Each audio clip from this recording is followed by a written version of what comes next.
Hi hello ನಮಸ್ತೆ ಎಲ್ಲರಿಗೂ S P S media ಚಾನಲಿನ ಮತ್ತೊಂದು ವಿಡಿಯೋಗೆ ಸ್ವಾಗತ ಸುಸ್ವಾಗತ. ಸ್ನೇಹಿತರೆ, ಎಲ್ಲರೂ ಹೇಗಿದ್ದೀರಾ? ಎಲ್ಲರೂ ಚೆನ್ನಾಗಿದ್ದೀರಾ ಅಂದ್ಕೊಂಡಿದ್ದೀನಿ. ನಾನು ಕೂಡ ತುಂಬಾ ಚೆನ್ನಾಗಿದ್ದೀನಿ. ಎಲ್ಲರೂ ಚೆನ್ನಾಗಿದ್ದೀರಾ ಅಂದ್ಕೊಂಡು ಭಾವಿಸ್ಕೊಂಡು ಇವತ್ತಿನ ಒಂದು ವಿಡಿಯೋನ ಶುರು ಮಾಡಿಬಿಡೋಣ. ಇವತ್ತಿನ ಒಂದು ವಿಡಿಯೋದಲ್ಲಿ ಶನೀಶ್ವರ ಅಮಾವಾಸ್ಯೆಗೂ ಮುನ್ನ ಸ್ನೇಹಿತರೆ, ಸೂರ್ಯ ಸಂಚಾರ ಅಂತಲೇ ಹೇಳಬಹುದು. ಮುಂದಿನ ಒಂದು ತಿಂಗಳು ಸೂರ್ಯನಂತೆ ಹೊಳೆಯಲಿದೆ ಈ 6 ರಾಶಿಯವರ ಅದೃಷ್ಟ. ಹಾಗಿದ್ರೆ ಈ 6 ರಾಶಿಯವರು ಯಾರ್ಯಾರು, ಏನೆಲ್ಲ ಅದೃಷ್ಟದ ಫಲಗಳನ್ನು ಗಳಿಸಲಿದ್ದೀರಿ, ಯಾವುದರ ಬಗ್ಗೆ ಎಚ್ಚರಿಕೆ ವಹಿಸಬೇಕು ಅನ್ನೋದನ್ನ ಕಂಪ್ಲೀಟ್ ಆಗಿ ಇದೇ ವಿಡಿಯೋದಲ್ಲಿ ತಿಳಿಸ್ಕೊಡ್ತಾ ಹೋಗ್ತೀನಿ. ಇದನ್ನೆಲ್ಲ ತಿಳ್ಕೋಬೇಕು, ಸಣ್ಣ ಪುಟ್ಟ ಪರಿಹಾರಗಳನ್ನೆಲ್ಲ ಫಾಲೋ ಅಪ್ ಮಾಡಬೇಕು ಅಂದರೆ ಎಲ್ಲೂ ಕೂಡ ವಿಡಿಯೋನ ಸ್ಕಿಪ್ ಮಾಡಬಾರ್ದು. ಅಂದರೆ ವಿಡಿಯೋನ ಕಟ್ ಮಾಡಿ ಓಡಿಸ್ಕೊಂಡೋಗಿ ನೋಡ್ತೀನಿ ಅಂದರೆ ಫುಲ್ ಇನ್ಫಾರ್ಮೇಷನ್ ಅರ್ಥ ಆಗಲ್ಲ. ಸೊ ಹಾಗಾಗಿ ಎಲ್ಲ ವಿಡಿಯೋದಲ್ಲೂ ತಿಳಿಸ್ತಾ ಇರ್ತೀನಿ. ಮೊದಲಿಂದ ಕೊನೆ ತನಕ ವಿಡಿಯೋನ ವಾಚ್ ಮಾಡಿ. ವಿಡಿಯೋದಲ್ಲಿ ಒಳ್ಳೆ ಮಾಹಿತಿ ಸಿಕ್ಕಿದ್ದಲ್ಲಿ ತಪ್ಪದೆ ವಿಡಿಯೋಗೊಂದು ಲೈಕ್ ಕೊಟ್ಟು, ಇನ್ನೂ ನನ್ನ ಚಾನಲ್ನ ಸಬ್ಸ್ಕ್ರೈಬ್ ಮಾಡ್ಕೊಳ್ತಾನೆ ನೋಡ್ತಿದ್ರೆ ಎಸ್ ಪಿ ಎಸ್ ಮೀಡಿಯಾಗೆ ಸಬ್ಸ್ಕ್ರೈಬ್ ಆಗಿ ನಿಮ್ಮ ಅಭಿಪ್ರಾಯಗಳನ್ನು ಕಮೆಂಟ್ ಬಾಕ್ಸಲ್ಲಿ ತಿಳಿಸಬಹುದು. ಗ್ರಹಗಳ ರಾಜ ಸೂರ್ಯ ಮೇ 15ರಂದು ಮೇಷರಾಶಿಯಿಂದ ಹೊರಬಂದು ವೃಷಭ ರಾಶಿಗೆ ಸಾಗಲಿದ್ದಾರೆ. ಈ ಘಟನೆಯು ಮೇ 16ರಂದು ಬರುವಂತಹ ಶನೀಶ್ವರ ಅಮಾವಾಸ್ಯೆಗೂ ಕೇವಲ ಒಂದು ದಿನ ಮೊದಲೇ ಸಂಭವಿಸುತ್ತದೆ. ಮೇಷದಿಂದ ಮೀನದವರೆಗಿನ ಎಲ್ಲ 12 ರಾಶಿಗಳ ಮೇಲೆ ಸೂರ್ಯನ ಸಂಚಾರವು ತನ್ನ ಪ್ರಭಾವ ಬೀರುತ್ತಿದೆ. ಆದರೆ ಸೂರ್ಯನ ಸಂಚಾರವು ನಿರ್ದಿಷ್ಟ ರಾಶಿಗಳ ಮೇಲೆ ಪ್ರಭಾವ ಬೀರುತ್ತದೆ ಅಂತಲೇ ಹೇಳಬಹುದು. ಹೀಗಾಗಿ ಸೂರ್ಯನ ಚಲನೆಯಿಂದ ಯಾವ ರಾಶಿಗಳು ಶುಭ ಫಲಗಳನ್ನು ಪಡೆಯಲಿವೆ ಎಂಬುದರ ಮಾಹಿತಿಯನ್ನು ತಿಳಿಸ್ಕೊಡ್ತಾ ಹೋಗ್ತೀನಿ. ಮೇ 15ರ ಶುಕ್ರವಾರದಂದು ಸೂರ್ಯನು ವೃಷಭ ರಾಶಿಗೆ ಪ್ರವೇಶಿಸುವುದು ಜ್ಯೋತಿಷ್ಯ ಶಾಸ್ತ್ರದಲ್ಲಿ ದೃಷ್ಟಿಯಿಂದ ಸ್ನೇಹಿತರೆ ಮಹತ್ವದ ಘಟನೆಯಾಗಿದೆ. ಆದರೆ ತಕ್ಷಣದ ದಿನವಾದ ಮೇ 16ರಂದು ಶನೈಶ್ವರಿ ಅಮಾವಾಸ್ಯೆ ಇರುವುದರಿಂದ ಸ್ನೇಹಿತರೆ ಈ ಸಂಚಾರದ ಪ್ರಭಾವ ಇನ್ನಷ್ಟು ಗಾಢವಾಗುತ್ತದೆ ಎಂದು ಪರಿಗಣಿಸಲಾಗುತ್ತದೆ.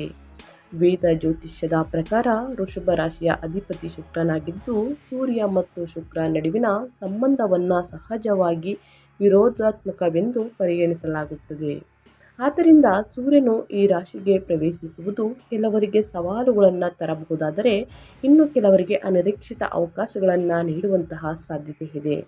ಈ ಗ್ರಹ ಸಂಚಾರವು ಕೇವಲ ವೈಯಕ್ತಿಕ ಮಟ್ಟದಲ್ಲೇ ಅಲ್ಲದೆ ವ್ಯಾಪಕವಾಗಿ ಸಮಾಜ, ಆರ್ಥಿಕತೆ ಮತ್ತು ವ್ಯಾಪಾರ ಕ್ಷೇತ್ರಗಳ ಮೇಲೆ ತನ್ನ ಪ್ರಭಾವವನ್ನು ಬೀರುತ್ತದೆ ಎಂದು ಜ್ಯೋತಿಷ್ಯದಲ್ಲಿ ನಂಬಲಾಗುತ್ತದೆ.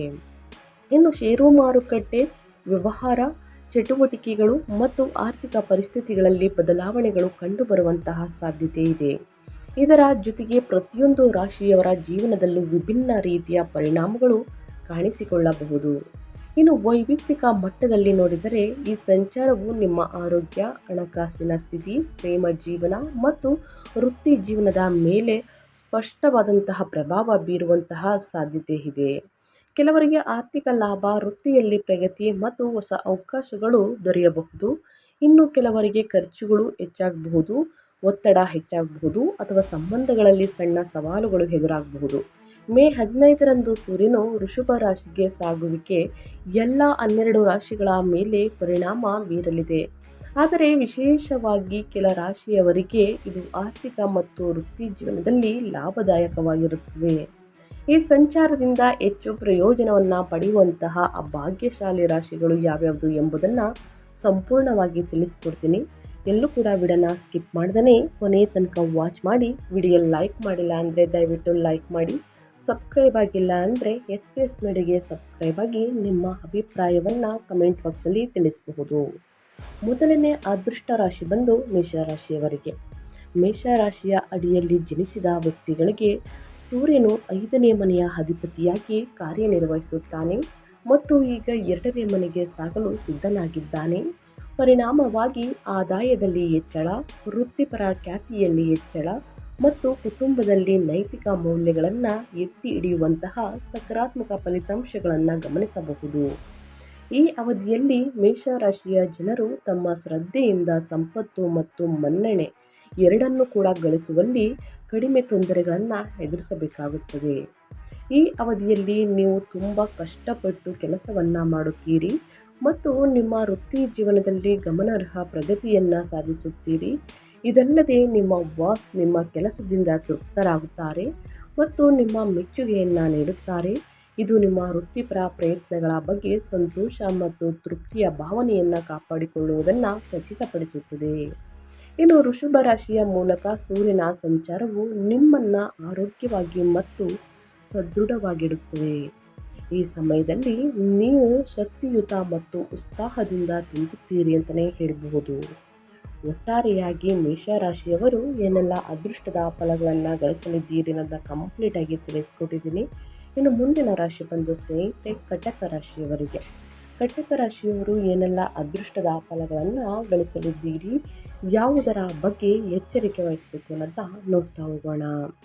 ಕಟಕ ರಾಶಿಯವರಿಗೆ ಸೂರ್ಯನು 2ನೇ ಮನೆಯ ಆಡಳಿತಗಾರನಾಗಿದ್ದಾನೆ ಮತ್ತು ಪ್ರಸ್ತುತ 11ನೇ ಮನೆಯ ಮೂಲಕ ಸಾಗುತ್ತಿದ್ದಾನೆ.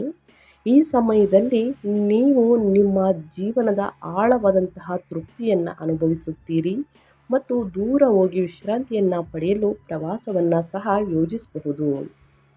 ಶನಿಚಾರಿ ಅಮಾವಾಸ್ಯೆಗೂ ಮೊದಲು ಸಂಭವಿಸುವಂತಹ ಸೂರ್ಯನ ಸಂಚಾರವು ಕರ್ಕಟಕ ರಾಶಿಯಲ್ಲಿ ಜನಿಸಿದ ವ್ಯಕ್ತಿಗಳಿಗೆ ಪ್ರಗತಿಗೆ ಹಲವಾರು ಅವಕಾಶಗಳನ್ನು ನೀಡುತ್ತದೆ.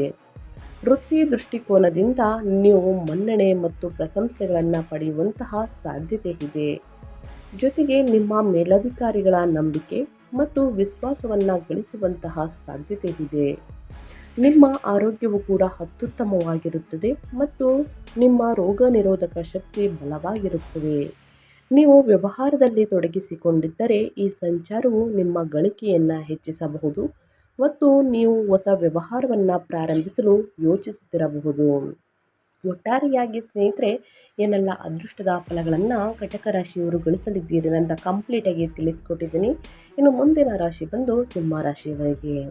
ಸಿಂಹ ರಾಶಿಯವರಿಗೆ ಸ್ನೇಹಿತರೆ ಅಮಾವಾಸ್ಯೆಯ ದಿನದಿಂದ ಸೂರ್ಯನು ನಿಮ್ಮ ರಾಶಿಯಿಂದ 10ನೇ ಮನೆಗೆ ಸಾಗಲಿದ್ದಾರೆ. ಇದಲ್ಲದೆ ಸೂರ್ಯನು ಸಿಂಹ ರಾಶಿಯ ಆಡಳಿತ ಅಧಿಕಾರಿ. ಪರಿಣಾಮಕಾರಿಯಾಗಿ ಈ ಸೌರ ಸಂಚಾರವು ಜೀವನದ ಪ್ರತಿಯೊಂದು ಕ್ಷೇತ್ರದಲ್ಲೂ ನಿಮಗೆ ಸಕಾರಾತ್ಮಕ ಫಲಿತಾಂಶಗಳನ್ನು ನೀಡುತ್ತದೆ.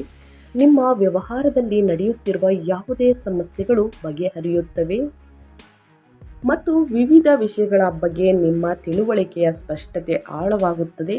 ಸೂರ್ಯನ ಪ್ರಭಾವದ ಅಡಿಯಲ್ಲಿ ನೀವು ಪ್ರತಿಯೊಂದು ಕೆಲಸವನ್ನು ಬಲವಾದ ಜವಾಬ್ದಾರಿಯೊಂದಿಗೆ ಸಮೀಪಿಸುತ್ತೀರಿ. ಇದು ನಿಮ್ಮ ಕುಟುಂಬ ಸದಸ್ಯರಿಗೆ ಹೆಚ್ಚಿನ ಸಂತೋಷವನ್ನು ತರುವಂತಹ ಗುಣವಾಗಿದೆ. ಈ ಅವಧಿಯಲ್ಲಿ ನೀವು ಕಲ್ಪಿಸಿಕೊಂಡಂತಹ ಎಲ್ಲ ಕಾರ್ಯಗಳು ಯಶಸ್ವಿಯಾಗಿ ಪೂರ್ಣಗೊಳ್ಳುತ್ತವೆ ಮತ್ತು ಅದೃಷ್ಟವು ಪ್ರತಿ ಹಂತದಲ್ಲೂ ನಿಮಗೆ ಅನುಕೂಲಕರವಾಗಿರುತ್ತದೆ. ನಿಮ್ಮ ಹಣಕಾಸು ಅಥವಾ ಆರ್ಥಿಕ ಸ್ಥಿತಿಯ ಬಗ್ಗೆ ನೀವು ಯಾವುದೇ ಆತಂಕವನ್ನು ಅನುಭವಿಸುವುದಿಲ್ಲ. ನಿಮ್ಮ ಆದಾಯದ ಮೂಲಗಳು ವಿಸ್ತರಿಸುತ್ತವೆ.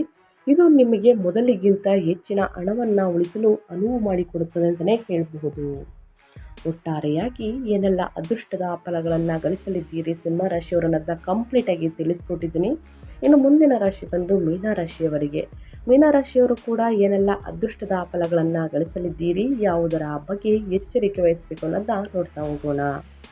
ಸೂರ್ಯನು ನಿಮ್ಮ ರಾಶಿಯಿಂದ 3ನೇ ಮನೆಗೆ ಸಾಗಲಿದ್ದಾನೆ ಮತ್ತು ನಿಮ್ಮ ವೃತ್ತಿ ಜೀವನದಲ್ಲಿ ಅದ್ಭುತ ಫಲಿತಾಂಶಗಳನ್ನು ಸಾಧಿಸಬಹುದು.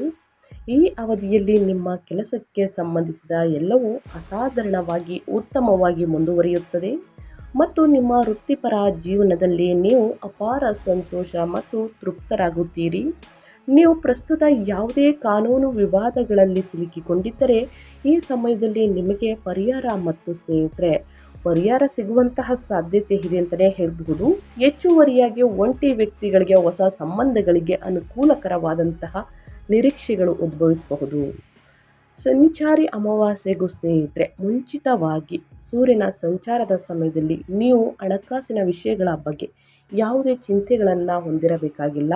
ಈ ಅವಧಿಯಲ್ಲಿ ನೀವು ಹಣಕಾಸಿನ ಕೊರತೆಯನ್ನು ಎದುರಿಸುವುದಿಲ್ಲ ಅಂತಲೇ ಹೇಳಬಹುದು.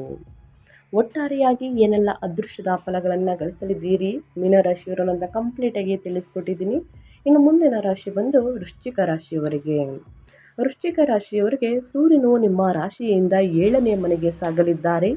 ಮುಖ್ಯವಾಗಿ ಅದು ವೃಶ್ಚಿಕ ರಾಶಿಯ 10ನೇ ಮನೆಯ ಅಧಿಪತಿಯೂ ಕೂಡ ಹೌದು. ಈ ಹಂತದಲ್ಲಿ ವೃಶ್ಚಿಕ ರಾಶಿಯ ಅಡಿಯಲ್ಲಿ ಜನಿಸಿದ ವ್ಯಕ್ತಿಗಳು ತಮ್ಮ ವೃತ್ತಿಪರ ಜೀವನದಲ್ಲಿ ಗಮನಾರ್ಹ ಯಶಸ್ಸನ್ನು ಸಾಧಿಸುವಂತಹ ಸಾಧ್ಯತೆ ಇದೆ. ನೀವು ಕೆಲಸದ ಸ್ಥಳದಲ್ಲಿ ಅತ್ಯುತ್ತಮ ಮತ್ತು ತೃಪ್ತಿಕರ ಫಲಿತಾಂಶಗಳನ್ನು ವೀಕ್ಷಿಸುತ್ತೀರಿ. ನಿಮ್ಮ ವೃತ್ತಿ ಜೀವನದ ಪಥದಿಂದ ನಿಮ್ಮನ್ನು ತೃಪ್ತನಾಗಿಸುತ್ತದೆ ಮತ್ತು ನೀವು ಕೆಲಸದಲ್ಲಿ ಸಮೃದ್ಧಿ ಮತ್ತು ತೃಪ್ತಿಯ ಭಾವನೆಯನ್ನು ಮೂಡಿಸುತ್ತದೆ. ವ್ಯವಹಾರದಲ್ಲಿರುವವರಿಗೆ ಯಶಸ್ಸಿನ ಅನುಕೂಲಕರ ನಿರೀಕ್ಷೆಗಳು ಸಹ ಹೊರಹೊಮ್ಮುತ್ತಿವೆ. ನೀವು ಹೊಸ ವಿಚಾರಗಳನ್ನು ಪರಿಚಯಿಸುವ ಮೂಲಕ ನಿಮ್ಮ ವಾಣಿಜ್ಯ ಉದ್ಯಮಗಳನ್ನು ಮುನ್ನಡೆಸುತ್ತೀರಿ. ಇದರಿಂದಾಗಿ ನಿಮ್ಮ ಆರ್ಥಿಕ ಸ್ಥಿತಿಯನ್ನು ಬಲಪಡಿಸುತ್ತೀರಿ. ಈ ಸೌರ ಸಂಚಾರದ ಪ್ರಭಾವದ ಅಡಿಯಲ್ಲಿ ನೀವು ಗಣನೀಯ ಉಳಿತಾಯವನ್ನು ಸಂಗ್ರಹಿಸಲು ಮತ್ತು ನಿಮ್ಮ ಪ್ರೇಮ ಜೀವನದಲ್ಲಿ ನಡೆಯುತ್ತಿರುವ ಯಾವುದೇ ತೊಂದರೆಗಳಿಂದ ಪರಿಹಾರವನ್ನು ಕಂಡುಕೊಳ್ಳಲು ಸಾಧ್ಯವಾಗುತ್ತದೆ ಸ್ನೇಹಿತರೆ. ಒಟ್ಟಾರೆಯಾಗಿ ವೃಶ್ಚಿಕ ರಾಶಿಯವರು ಏನೆಲ್ಲ ಅದೃಷ್ಟದ ಫಲಗಳನ್ನು ಗಳಿಸಲಿದ್ದೀರಿ ಅನ್ನೋದನ್ನ ಕಂಪ್ಲೀಟಾಗಿ ತಿಳಿಸ್ಕೊಟ್ಟಿದ್ದೀನಿ. ಇನ್ನು ಮುಂದಿನ ರಾಶಿ ಬಂದು ವೃಷಭ ರಾಶಿಯವರಿಗೆ. ವೃಷಭ ರಾಶಿಯವರಿಗೆ ಸೂರ್ಯನು ನಿಮ್ಮ ರಾಶಿಯ ಲಗ್ನ ಮತ್ತು ಮೊದಲ ಮನೆಗೆ ಸಾಗಲು ಸಜ್ಜಾಗಿದ್ದಾನೆ. ಗಮನಾರ್ಹವಾಗಿ ಸೂರ್ಯನು ನಿಮ್ಮ ರಾಶಿಯ 4ನೇ ಮನೆಯ ಆಡಳಿತ ಅಧಿಕಾರಿಯೂ ಕೂಡ ಆಗಿದ್ದಾನೆ. ಈ ಸೌರ ಸಂಚಾರದ ಪ್ರಭಾವದ ಅಡಿಯಲ್ಲಿ ರಿಯಲ್ ಎಸ್ಟೇಟ್ ಮತ್ತು ಹೂಡಿಕೆಗಳಿಗೆ ಸಂಬಂಧಿಸಿದ ವಿಷಯಗಳಲ್ಲಿ ನಿಮ್ಮ ಆಸಕ್ತಿ ಹೆಚ್ಚಾಗಬಹುದು ಮತ್ತು ನೀವು ಈ ಕ್ಷೇತ್ರಗಳಲ್ಲಿ ಅವಕಾಶಗಳನ್ನು ಸಕ್ರಿಯವಾಗಿ ಅನುಭವಿಸಬಹುದು. ನಿಮ್ಮ ಹತ್ತಿರದ ಕುಟುಂಬದಲ್ಲಿ ಅಥವಾ ನಿಮ್ಮ ಅತ್ತೆ ಮಾವನ ಕುಟುಂಬದಲ್ಲಿ ಯಾವುದೇ ಸಮಸ್ಯೆಗಳು ಮುಂದುವರಿದರೆ ಅವು ಬಗೆಹರಿಯುತ್ತವೆ ಮತ್ತು ನಿಮ್ಮ ಒಟ್ಟಾರೆ ಪ್ರಭಾವ ಮತ್ತು ಸ್ಥಾನಮಾನ ಹೆಚ್ಚಾಗುತ್ತದೆ. ನೀವು ನಿಮ್ಮ ವೃತ್ತಿ ಜೀವನವನ್ನು ಪ್ರಾರಂಭಿಸಲು ಬಯಸಿದರೆ ಈ ಅವಧಿಯು ನಿಮ್ಮನ್ನು ಎಲ್ಲ ದಿಕ್ಕುಗಳಲ್ಲಿಯೂ ಕೂಡ ಮುನ್ನಡೆಸುತ್ತದೆ ಸ್ನೇಹಿತರೆ. ನಿಮ್ಮ ರಾಶಿಯ ಮೂಲಕ ಸೂರ್ಯನ ಸಂಚಾರವು ನಿಮ್ಮ ಆದಾಯದಲ್ಲಿ ಹೆಚ್ಚಳಕ್ಕೆ ಕಾರಣವಾಗುತ್ತದೆ. ಹಣವನ್ನು ಉಳಿಸಲು ಮತ್ತು ನಿಮ್ಮ ಕುಟುಂಬದ ಅಗತ್ಯಗಳನ್ನು ಪರಿಣಾಮಕಾರಿಯಾಗಿ ಪೂರೈಸಲು ನಿಮಗೆ ಅನುವು ಮಾಡಿಕೊಡುತ್ತದೆ ಅಂತಲೇ ಹೇಳಬಹುದು. ಈ 6 ರಾಶಿಯವರ ಸ್ನೇಹಿತರೆ ಅಮಾವಾಸ್ಯಕ್ಕಿಂತ ಮುಂಚೆ ಏನೆಲ್ಲ ಅದೃಷ್ಟದ ಫಲಗಳನ್ನು ಗಳಿಸಲಿದ್ದೀರಿ, ಯಾವುದರ ಬಗ್ಗೆ ಎಚ್ಚರಿಕೆ ವಹಿಸಬೇಕು ಅನ್ನೋದನ್ನ ಕಂಪ್ಲೀಟಾಗಿ ತಿಳಿಸ್ಕೊಟ್ಟಿದ್ದೀನಿ. ಮುಂದಿನ ಒಂದು ತಿಂಗಳು ಸೂರ್ಯನಂತೆ ಹೊಳೆಯಲಿದೆ ಅನ್ನೋದನ್ನು ಕೂಡ ತಿಳಿಸ್ಕೊಟ್ಟಿದ್ದೀನಿ ಸ್ನೇಹಿತರೆ. ಇವತ್ತಿನ ಒಂದು ವಿಡಿಯೋದಲ್ಲಿ ಒಳ್ಳೆಯ ಮಾಹಿತಿ ಸಿಕ್ಕಿದ್ದಲ್ಲಿ, ಈ ವಿಡಿಯೋ ಯೂಸ್ಫುಲ್ ಅನಿಸಿದ್ದಲ್ಲಿ ವಿಡಿಯೋಗೆ ಲೈಕ್ ಮಾಡೋದನ್ನ ಮರ್ತಿದ್ರೆ ಲೈಕ್ ಮಾಡಿ. ಇನ್ನು ನನ್ನ ಚಾನಲ್ನ ಸಬ್ಸ್ಕ್ರೈಬ್ ಮಾಡ್ಕೊಳ್ಳೋದನ್ನೇ ನೋಡ್ತಿದ್ರೆ ಎಸ್ ಮೀಡಿಯಾಗೆ ಸಬ್ಸ್ಕ್ರೈಬ್ ಆಗಿ ನಿಮ್ಮ ಅಭಿಪ್ರಾಯಗಳನ್ನು ಕಮೆಂಟ್ ಬಾಕ್ಸಲ್ಲಿ ತಿಳಿಸ್ಬೋದು. ಯಾರೆಲ್ಲ ಸಬ್ಸ್ಕ್ರೈಬ್ ಮಾಡ್ಕೊಂಡಿದ್ದೀರಾ ಅವ್ರಿಗೆ ಥ್ಯಾಂಕ್ ಯು ಸೋ ಮಚ್ ಅಂತ ಹೇಳ್ತಾ ಮತ್ತೊಂದು ವಿಡಿಯೋ ಜೊತೆ ಮತ್ತೊಂದು ಹೊಸ ಭವಿಷ್ಯದಲ್ಲಿ ಸಿಗ್ತೀನಿ. Thank you for watching.